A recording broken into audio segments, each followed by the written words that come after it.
Hello, Tor Lacey here with a lecture about crustal deformation and mountain building.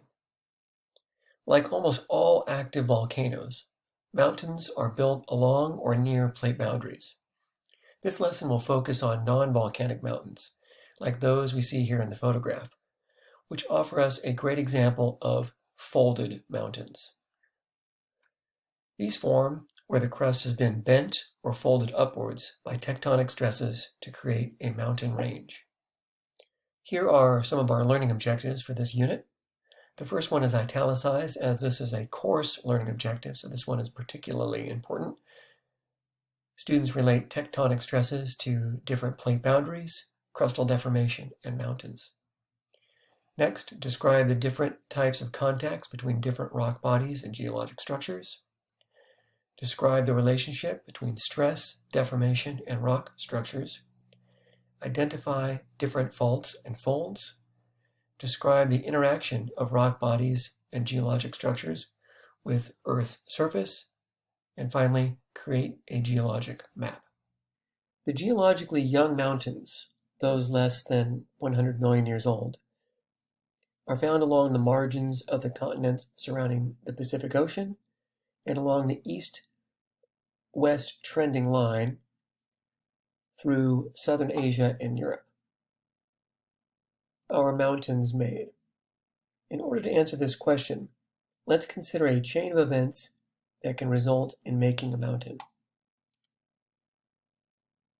Deforming the crust means changing the shape of a body of rock by bending and or breaking it. This happens when stresses are applied to rock, which typically happens along or near plate boundaries. Over time, stresses deform the crust into geologic structures like faults and folds. Through movement along faults and or the bending of rock underground, the crust can be pushed upwards to make mountains. Mountains are also made through volcanic activity, as we have recently discussed. We recognize four main types of mountains on Earth: folded, fault block, volcanic, and granitic batholith, or batholith mountains for short. So why does rock deform? Rocks deform because stresses act on them. A stress or stresses are forces that push or pull or tear a body of rock. Earth scientists recognize three types of stresses: compressional stress, tensional stress, and shear stress. Compressional stress causes a body of rock to be squeezed. This mostly happens along convergent plate boundaries. Tensional stress pulls a body of rock apart in opposite directions. This would most be associated with divergent plate boundaries. Shear stress is a bit like tearing, where one body of rock is moved horizontally past another in opposite directions. This happens along transform boundaries or transform faults. So why all the stress? The rock making up Earth's crust is stressed out because of plate tectonics, the interaction of the plates along plate boundaries.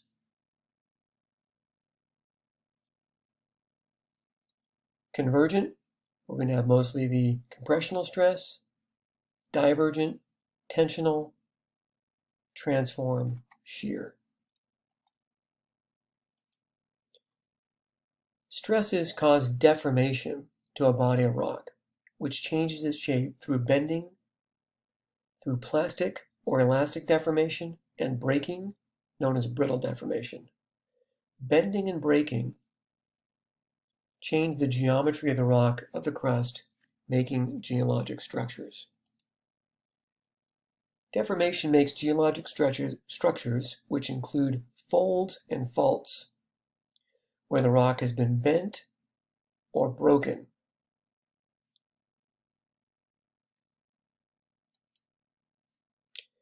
How do we know that a body of rock has been bent? Well, let's start with locations where we can actually see rock above ground. Such localities are called outcrops. Chances are the outcrop will be sedimentary rock, which makes up approximately 75% of all the rock exposed on Earth's surface. As you might recall, sedimentary rock originates in horizontal layers, known as strata. Considering this fact, we can use the horizontal strata of sedimentary rock as our reference, or baseline. If we observe rock that is no longer horizontal, we know that it has been subjected to some degree of deformation.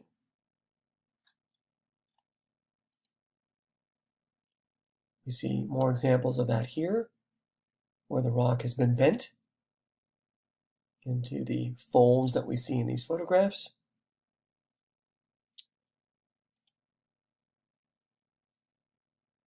There are two main types of folds, anticlines and synclines.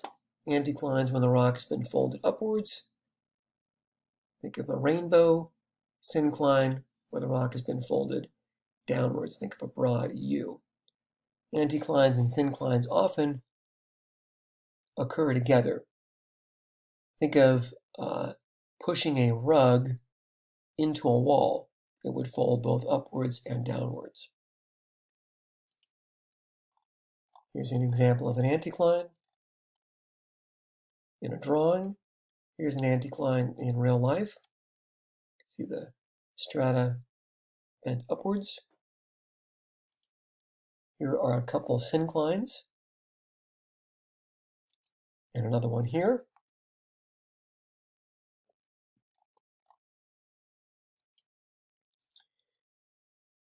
The basic types of folds. Here we see the progression of horizontal strata being deformed by compression into anticlines and synclines. So we would start here with a sequence of horizontal strata that's then deformed into the anticline and syncline we looked at earlier, followed by erosion, which exposes the limbs or the layers of strata that have been folded. Strata more resistant to erosion may stand out topographically as an outcrop. The hinge, the term you see here with the dashed lines, refers to an imaginary line around which the strata has been folded. When the strata has been bent around a tilting or non-horizontal fold axis or hinge line, a plunging fold is created.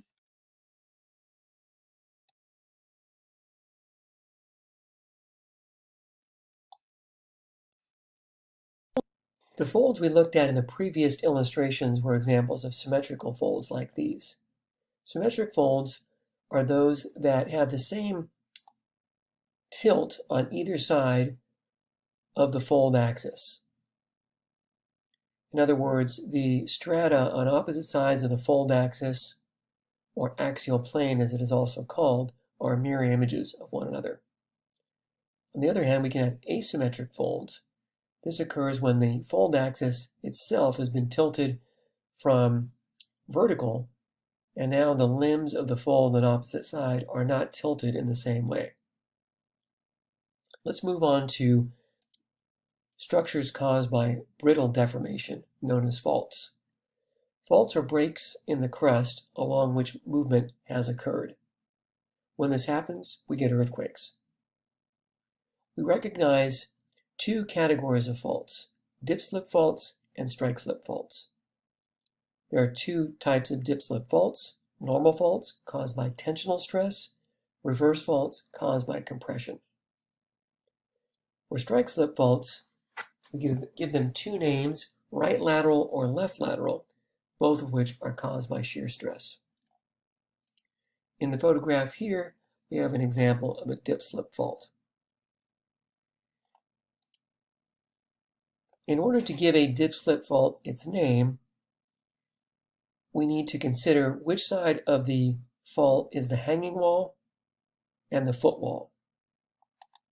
The hanging wall block of rock is the block of rock that is resting on top of the fault plane. It is the block above the fault, as opposed to the footwall block, which is below the fault plane. Let's look at it another way here. So this guy here is looking at an outcrop with a fault, which is in dashed red there. The block of rock above the fault is the hanging wall. The block of rock below the fault is the footwall.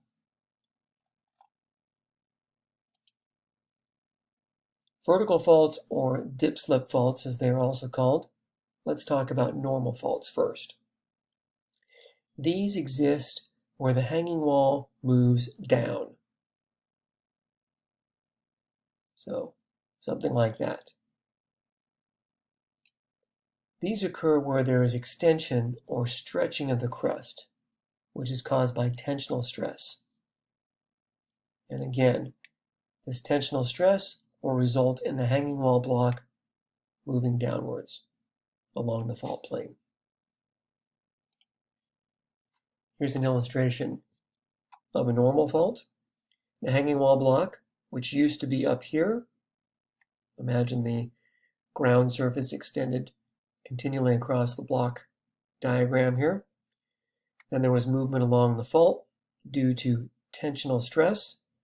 The hanging wall block slid downwards along the fault plane, exposing the fault scarp. The fault scarp is a term that we give when the fault has just moved and the fault surface is exposed. We call that the scarp. This person is standing on the hanging wall, which slid downwards relative to the footwall. Here's another example of a scarp. This is from the earthquake that happened last year that you guys might remember. Gentleman here is standing on the footwall. The woman is on the hanging wall, which slid downwards along the fault surface. Reverse faults are the opposite of normal faults. This is when the hanging wall block moves upwards along the fault plane. And these are always the result of compressional stress. We call it a reverse fault when the fault surface is fairly steeply inclined, as it is in the way I've drawn it here. If the fault surface is less steep, then we call it a thrust fault. But in either case, the hanging wall slides upwards along the fault plane.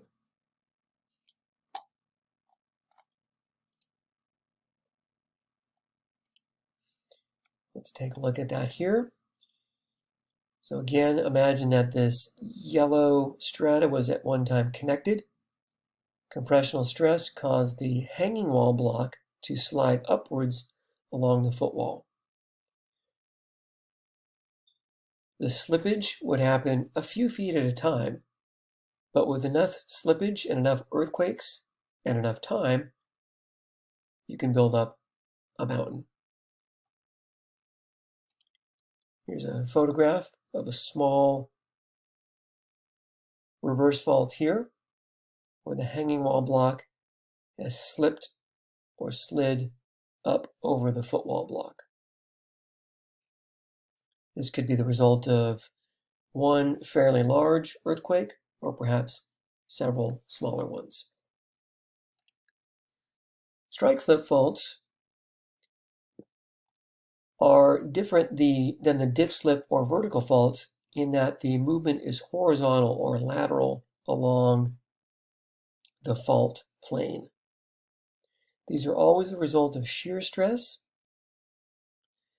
and we recognize two types, right lateral or left lateral.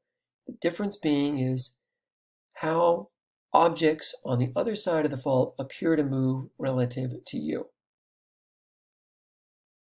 The most famous right lateral strike slip fault would be the San Andreas fault here in California. That's the fault that is supposed to give us the big one, which we are overdue for. Left lateral are the opposite of the right lateral, in that the movement of objects on the other side of the fault appear to be to the left. Let's take a closer look at this. So here we have a right lateral strike slip fault taken, the photograph taken from an airplane flying above. The white strata here used to be connected to the white strata over here. But after many earthquakes, this sequence of white strata has been shifted considerably over in this direction. If you were to be standing here looking across the fault, you would have to look to your right to see the strata that was once connected to this strata. Similarly, if you were standing here looking this way, you again would have to look to the right to see the offset strata.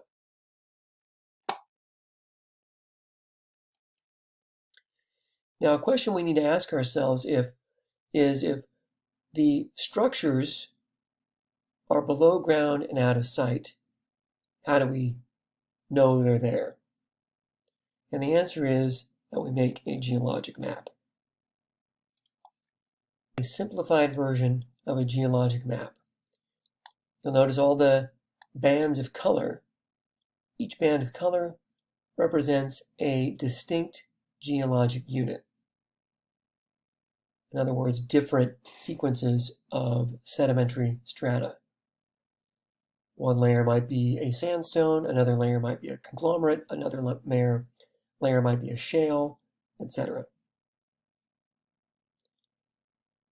The line that separates one unit from another is known as a contact or geologic contact. So how would you put something like this together? This is actually a very important skill that you would learn if you became a geology major and a geologist.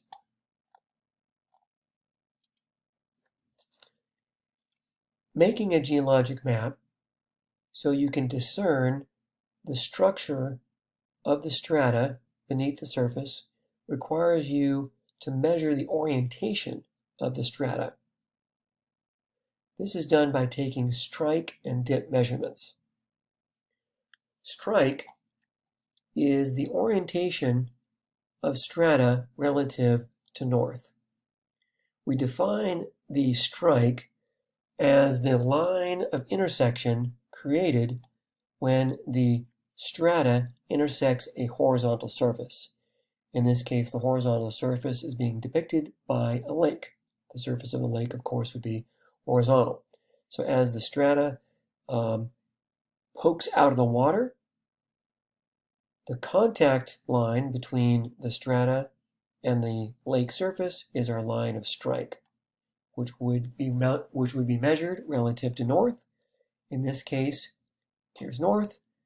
The line of strike is 38 degrees to the east of north, or north 38 degrees east.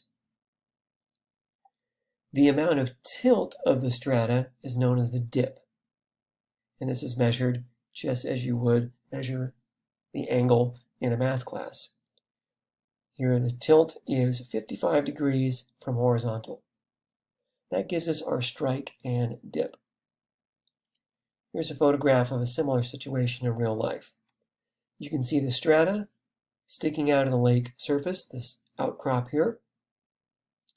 It is dipping into the water, and the line of intersection between the strata and the lake surface is our strike.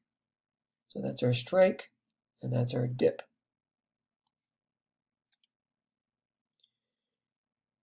By measuring strike and dips on the Earth's surface, we can determine what's going on beneath the Earth's surface. And in this way, we can make something called a block diagram. So here's our strike and dip symbol. Our line of strike is going this way. You can see the contacts between this strata and the other strata, indicating that the strike is going like that, and then the dip is this way. The dip is 35 degrees in that direction, which would be to the west. At the bottom here, we have some important symbols that are also discussed in your textbooks. By collecting strike and dip measurements on the Earth's surface and marking where the contacts are between one geologic unit and another, a geologic map can be made. So imagine, if you will, if you were to walk across the Earth's surface here. If you had some training in geology, as you are gaining in this class, you don't need much more than what you're learning here in this lecture and what you'll be learning to do in the lab. Walking across your surface, you might be able to identify the rock that you're walking across. In this case, this would be a shale unit. And then, being the keen observer that you are, when you get to about here, you would recognize that the rock type changes. Maybe the color is different, maybe the texture is different, and certainly this outcrop is sticking out higher out of the ground, topographically higher. So now you have a sandstone upon which you take a strike and dip measurement, and you mark that on your map. Continue walking, you recognize that, hey, again, the rock type has changed. Maybe you're carrying with you some acid, which you drop on the rock. It reacts with the rock, and you realize, hey, that's a limestone.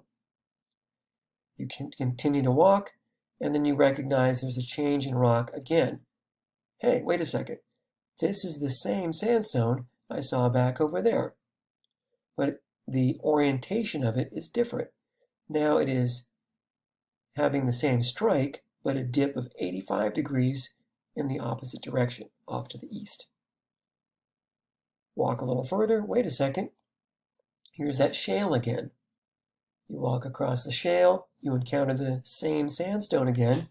You take another strike and dip measurement and realize the dip is now tilting in the opposite direction once again. You walk a little further. There's the limestone again. What could cause such a pattern? The answer would be a syncline and anticline. So in this way, by taking strike and dip measurements, we can create a geologic map, which in turn allows us to create a block diagram and visualize what's happening beneath the Earth's surface. You're going to be learning more about this through your reading and the laboratory activities. Good luck.